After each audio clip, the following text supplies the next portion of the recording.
Digital ID for every adult is not progress. It is the end of a free society dressed up as convenience.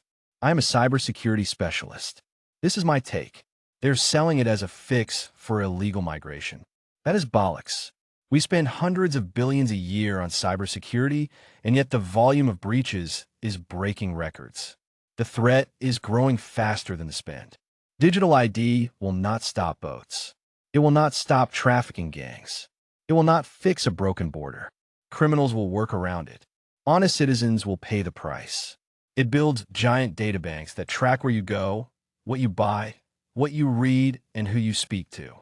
It links your identity to every checkpoint in daily life. One breach and your life is exposed. Look at Jaguar Land Rover and the airports in recent weeks.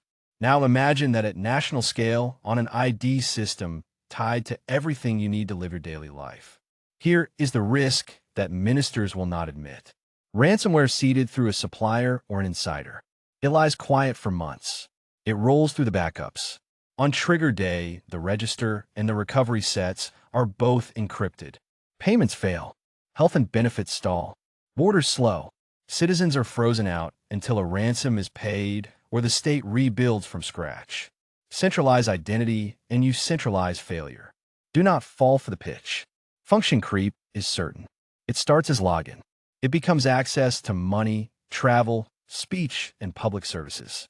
It turns rights into permissions controlled by the state and its contractors. It creates a single point of failure for criminals, insiders, and hostile states to target.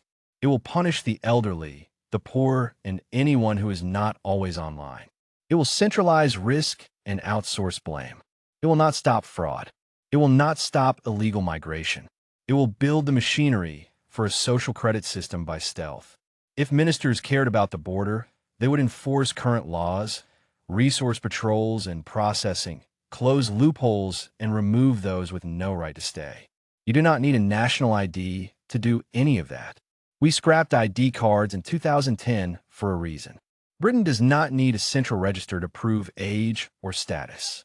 Yes to privacy-first proofs. No to a database state. Words by Chris Littlewood via X.